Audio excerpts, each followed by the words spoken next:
आप कश्मीर ऑनलाइन देख रहे हैं।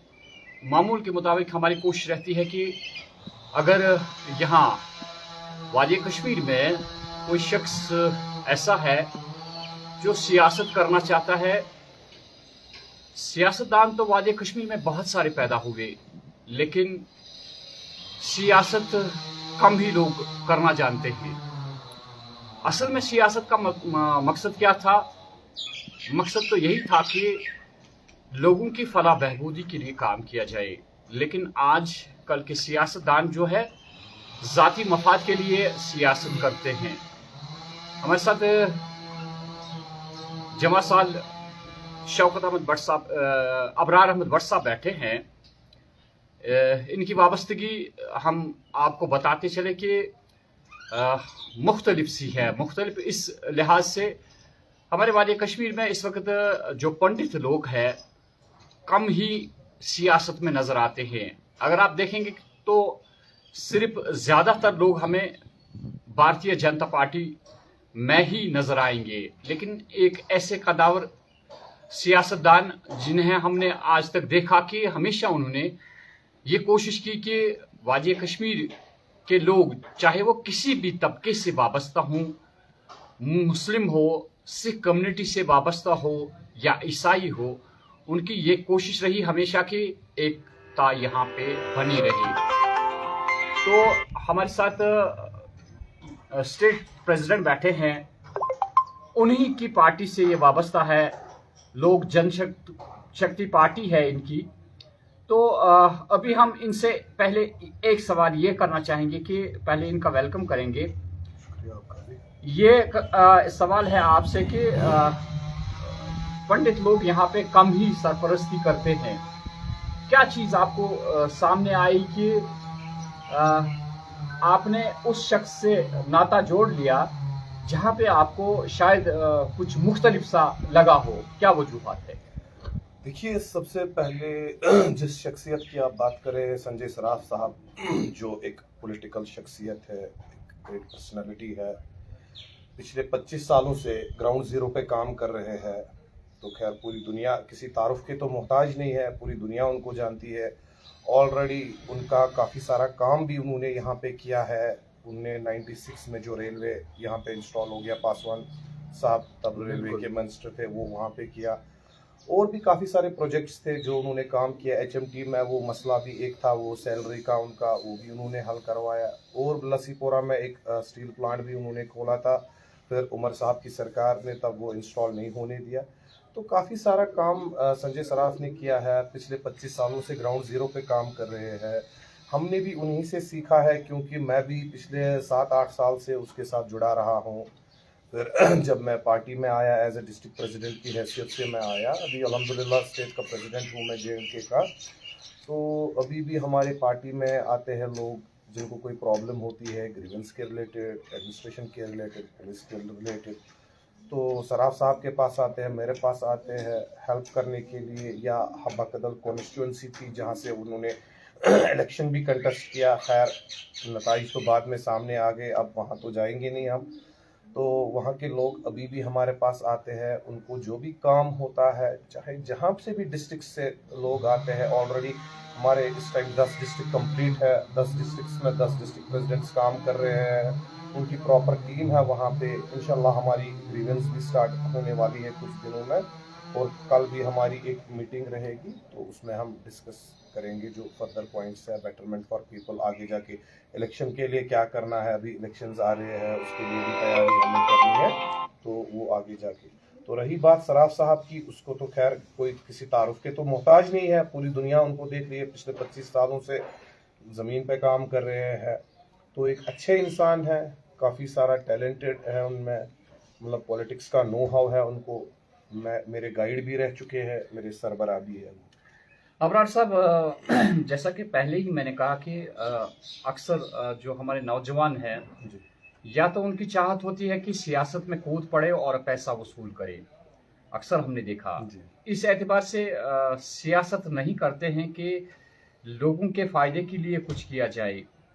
लेकिन यहाँ पे कुछ मुख्तलिफ है। आप जानते हैं कि हालांकि संजय सराफ एक ऐसी पर्सनालिटी है जो हम खुद भी जानते हैं उन्होंने हमेशा चाहा कि लोगों की भलाई के लिए काम किया जाए। अगर एक जानिब से आपने देखा कि इलेक्शंस लड़े, उन्होंने इलेक्शन हार लिए, तो अगर ये चीज़ भी आपके सामने है कि वो इलेक्शन जीते नहीं, बाकी आगे आने वाले वक्त में पता चल जाएगा कि आप लोगों ने कितने काम किए और उसके नताइज क्या सामने आएंगे। फिलहाल वो बरसर इक़्तिदार नहीं है, फिर भी ये चाहत कैसे आप में पैदा हुई कि नहीं जी, फिर भी अगर हार का भी सामना करना पड़ा फिर भी सामने आएंगी, क्या वजूहत है? देखिए, पॉलिटिशियंस की जो आइडियोलॉजी होनी चाहिए वो हमेशा बेटरमेंट फॉर पीपल पे होनी चाहिए। हमारा जो फोकस रहता है हमेशा ये लोगों पे रहता है कि लोगों को एक अच्छा प्लेटफॉर्म मिले, लोग सफ़र न करें। क्योंकि आप देख रहे हैं अभी की अगर हम बात करें प्रेजेंटली जो एनसी की गवर्नमेंट है इस टाइम, तो जब उनके मंशूर में ये वादे रखे गए थे कि 200 यूनिट्स फ्री होंगे, गैस सिलेंडर्स होंगे, राशन की बात की थी, 8वां महीना चल रहा है, ग्राउंड जीरो पे कुछ भी इम्प्लीमेंट नहीं हो रहा है। हालांकि जो वादे लोगों से उन्होंने किए थे, जो उनके मैनिफेस्टो में ये थे कि हमारी सरकार बनेगी, ऐसा है, लेकिन बदकिस्मती से आज ग्राउंड पे कुछ भी इम्प्लीमेंट नहीं हो रहा है। आप देख रहे हैं लोग फिर भी सफ़र कर रहे हैं। अब जब लोगों के काम नहीं हो रहे हैं, आज भी एमएलए उनके फ़ोन नहीं उठा रहे हैं, जबकि इलेक्शंस के टाइम उनको साथ साथ रखते थे, आज फ़ोन नहीं। अब वही लोग मजबूर होके हमारे पास आते हैं कि भाई हमारा ये काम है।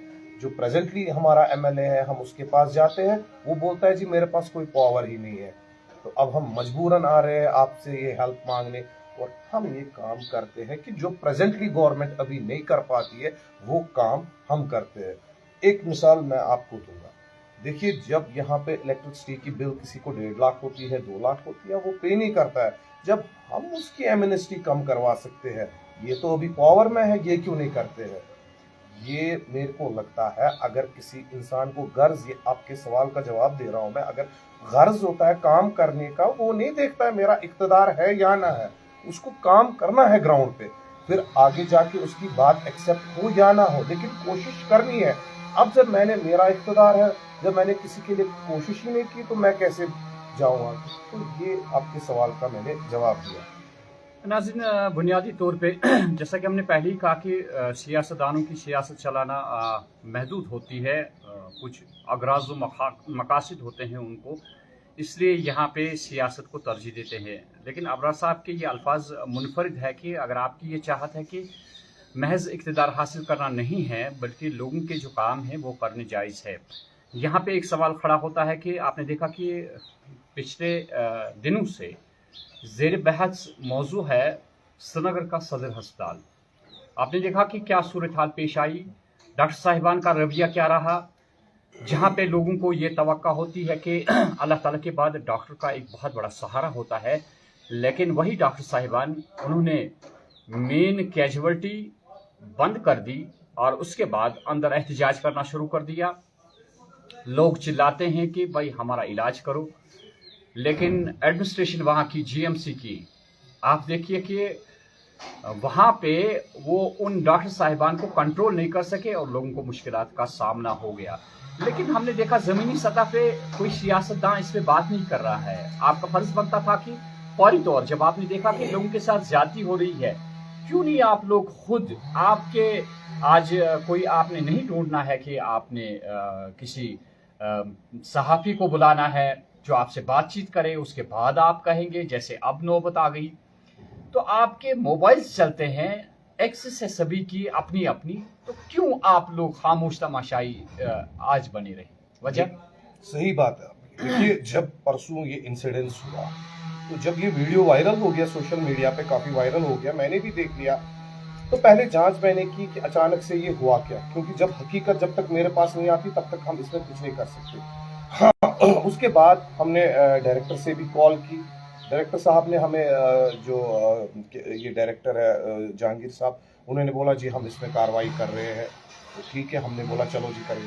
अब एक सवाल है मेरे मतलब खड़ा होता है वहाँ पे। देखिए, पहली बात, ये सही बात है कि अल्लाह ताला के बाद डॉक्टर ही होता है।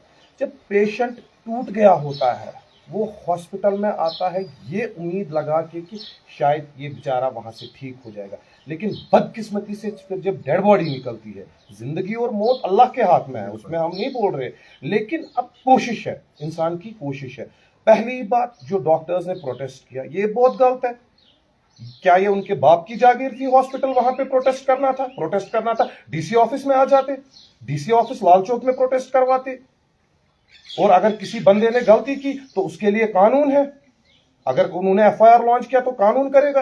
ये डॉक्टर्स होते कौन है ऐसे फिर प्रोटेस्ट करना, बाकी लोगों को कैजुअलिटी ओटी बंद करने का। तो इसमें मैं सकीना यत्तू जी से हैंड फोल्डेड रिक्वेस्ट करता हूं, प्रॉपर एक्शन लीजिए।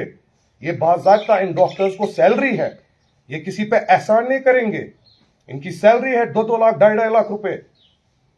और मैं शुक्रिया करता हूं मोदी जी का कि ये यहां पे शिकंजा कसा गया यहां के एम्प्लॉयज पे, ये प्रॉपर तरीके से काम नहीं कर रहे थे, सिर्फ हराम खाने की आदत है इनको। अगर प्रोटेस्ट करना है ठीक है, मैं मानता हूं बंदे ने गलती की, उसके लिए कानून है, उसके लिए पुलिस है, पुलिस ने एफआईआर लॉन्च किया तो बाकी पेशेंट्स को मत सफर कराइए।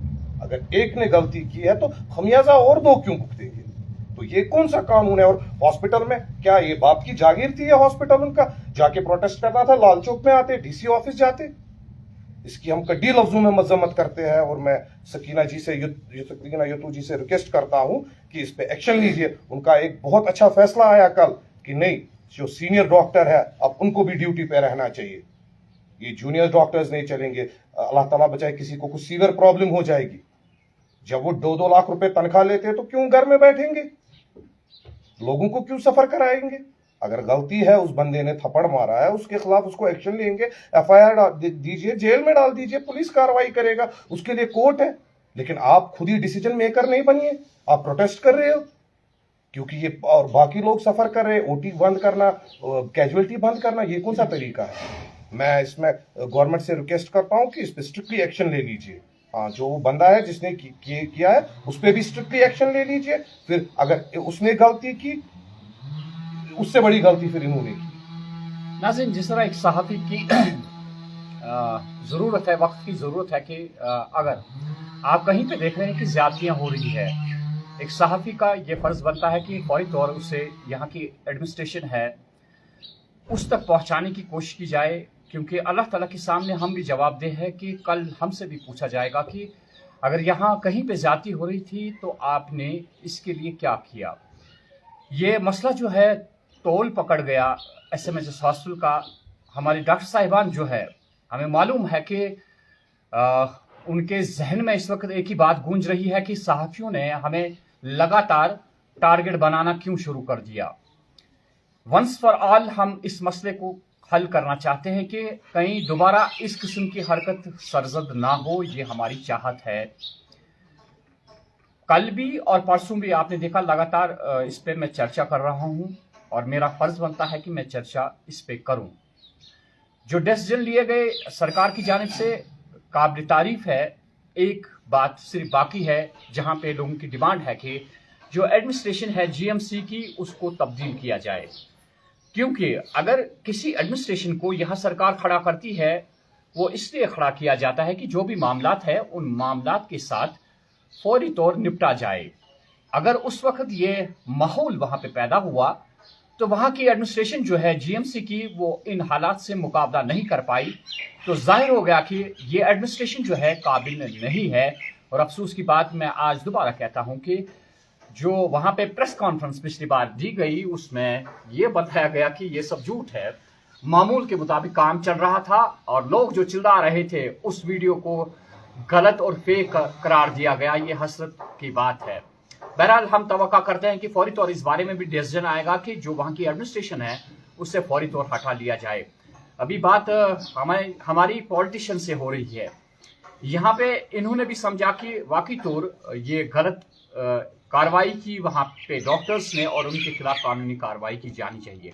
मकसद तो ये है कि जहाँ पे पॉलिटिशियंस है, चाहे वो बरसर इक़्तिदार नहीं है और वो अपना फर्ज समझते हैं, उन्हें फौरी तौर इस पे रिएक्शन जाहिर करना लाजमी बनता है कि अगर आप वाकई तौर पे किसी ज़ाती मफाद के लिए पॉलिटिशियन नहीं बने हैं तो फौरी तौर आपने अपना मुंह खोलना चाहिए और मंजर आम पे आना चाहिए, ताकि यहाँ की सरकार जो है उससे भी महसूस हो जाए।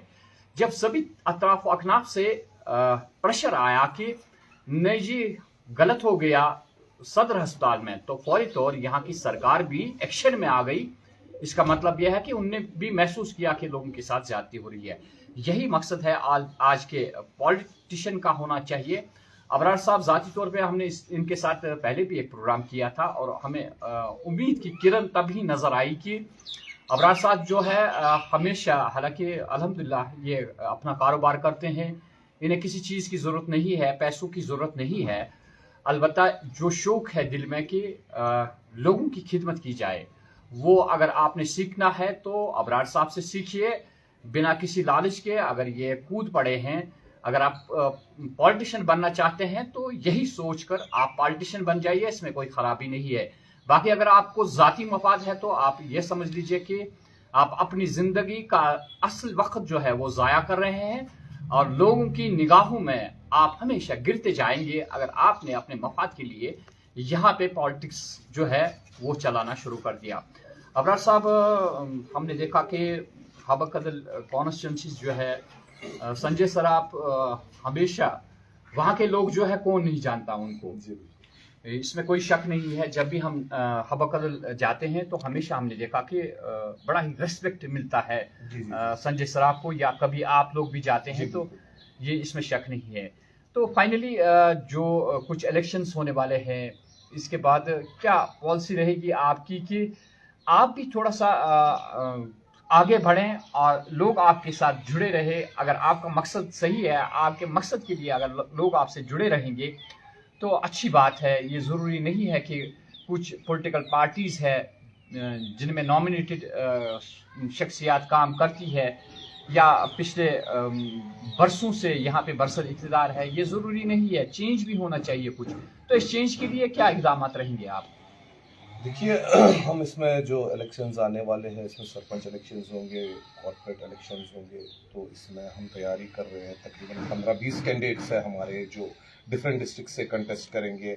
मैं भी कंटेस्ट करूंगा, श्रीनगर से मेरा अपना एरिया आ रहा है, कामयाबी देने वाला अल्लाह ताला है, तो कंटेस्ट करेंगे। फिलहाल लोगों के काम किए हैं, जितना हमसे हो सका उतना हमने किया, तो आगे जाके फिर तो लोगों पे ही फाइनली डिपेंड तो लोगों पे ही होता है, तो इंशाल्लाह आगे जाके वो पता चलेगा। तो फिलहाल हमारी कोशिश अभी यही है, हम बेटरमेंट फॉर पीपल चाहते हैं, हर जगह विजिट करते हैं, विलेज विजिट भी हमारे होते हैं, तो और भी प्रोग्राम्स इंशाल्लाह हमारे होंगे, तब आपको बता दिया जाएगा। नाज़रीन, हमेशा मैं ज़्यादा पॉलिटिशियंस के साथ बात नहीं करता हूँ, आप लोग सभी वाकिफ़ है इस बात से, लेकिन जहाँ पे हमें लगे कि इस शख्स की वजह से आम लोगों को कोई फ़ायदा होने वाला है, मैं इनकी हिमायत नहीं करता हूं कि मैं बहसत हिमायत करने आपके साथ जुड़ रहा हूं। मैं अबरार साहब की हिमायत करो, अगर कहीं पे आपको लगता है कि ये गलत है तो आप हमसे भी राब्ता कायम करें, मंजर आम पे हम इन्हें लाएंगे और कहेंगे यहाँ पे ये गलत है। लेकिन जिस तरीके से ये काम कर रहे हैं, अगर ये इलेक्शन में कूद पड़े तो हमें लगता है कि सभी नताइज जो है तभी सामने आ जाते हैं जब रिजल्ट सामने आते हैं। महज एक पुराना पॉलिटिशियन समझ के जो आप वोट देते हैं, आपके वोट्स गलत भी साबित होते हैं कभी। अगर आप कोई नया पॉलिटिशियन ज़मीनी सतह पे काम कर रहा है तो आपका फ़र्ज़ बनता है कि वाकई तौर पे अगर यह हमारी हमदर्दी कर रहा है तो आपका फ़र्ज़ बनता है कि आप उसका साथ निभाएं। अगर ये इलेक्शंस लड़ रहे हैं तो हम उम्मीद करते हैं कि जो हमारी ये लोकलिटी है जिसमें ये रहते हैं, हम उम्मीद करते हैं कि अगर लोगों को सही लगा कि अबरार साहब सही काम कर रहे हैं, आपका भी फर्ज बनता है कि आप इनका साथ निभाएं ताकि जो भी मुश्किलात लोगों की आती है उन मुश्किलात का अजाला हो जाए। अबरार साहब, हमारे साथ जुड़ने का बहुत बहुत शुक्रिया और हम तवक्का करते हैं कि जल्द ही आपके साथ दोबारा मुलाकात होगी जब आप इलेक्शन में कूद पड़ेंगे। तो हम तवक्का करते हैं कि तब जो आपका लाही अमल होगा कि किस एतबार से आप काम करेंगे, और उसके बाद अगर आपको अल्लाह ताला ने जीत नसीब रखी होगी तो फिर आप हमारे साथ जवाबदेह होंगे और हम तब ये इंटरव्यू आपका दोबारा नशर करेंगे और लोगों को याद दिलवाएंगे कि अबरार साहब ने आपके साथ क्या वादे किए हैं, क्या उन वादों पे ये खरे उतर रहे हैं। अगर शिकायत है तो सामने करेंगे। आपका बहुत बहुत शुक्रिया। Thank you.